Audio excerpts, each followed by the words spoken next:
in Crown Jewel in Saudi Arabia, that's not the end. It can't end there because in this really Saudi Arabia mania, or whatever you want to call it, Saudi mania, I think that it's a nice event. It's a house show for the fans of that country, but you got to have more than that. This does not feel like The Undertaker and Goldberg at the end. It just feels like John Cena is doing the right thing for the business, and that is putting young people over.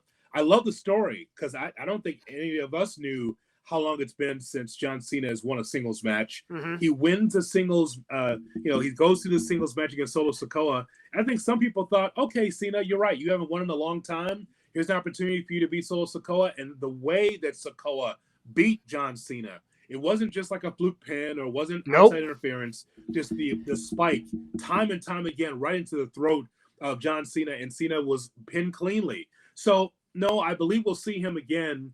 Now, here's a question. He could be at a WrestleMania. Will he win that match? I don't know. But all I know is that the way he went out at Crown Jewel, that's the right thing to do because that elevates Sikoa in a big way. Yeah, I didn't realize it had been that long. Clearly, he had won some tag team matches, won one when he showed up at the end of last year, I want to say in December, when they did the quick, I haven't wrestled in forever thing. And I think he tagged with Sami Zayn against the Bloodline. He won a tag match on a SmackDown, a random SmackDown in late December last year. But it's been a while since he's won. I didn't realize it was pre-pandemic since John Cena had not won a singles match. And I thought for sure he was going to win this match. Like everybody, like Solo's been like the whipping boy of the Bloodline. Like anybody who goes up against Solo, I mean, he came out, he had that undefeated streak early when he got the call up to the Bloodline. And ever since then, it doesn't seem like he ever wins. So I'm like, okay, Cena will win. They'll try to continue some sort of storyline with him in the Bloodline, but with no Bloodline involvement, at least right now in Survivor Series / War Games, that's going to be coming up here pretty quickly in Chicago.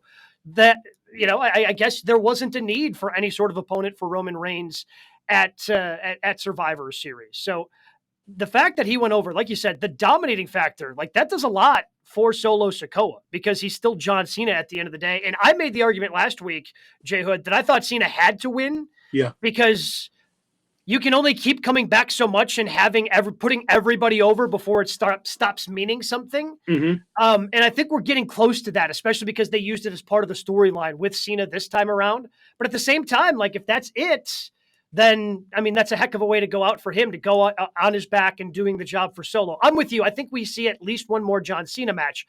I'm just not quite sure when it's going to be because when he's in the middle of projects, he's going to have the exact same issues that The Rock has had in the past where, he wants to get back for one more, but he's getting involved in so many different things. It's going to be tough for him to find that break in the schedule. Plus, I would like to think he'd want to go out in front of the fans here in the United States.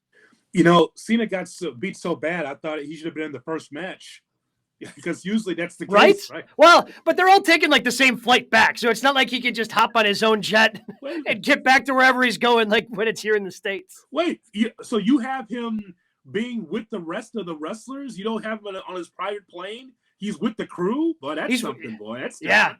Yeah. I think he flew over with everybody else. I think WWE's because we know WWE takes a charter because famously it was held on the runway in Saudi Arabia a couple of years ago. So we know they take the charter over there at least for the majority of the talent that goes over.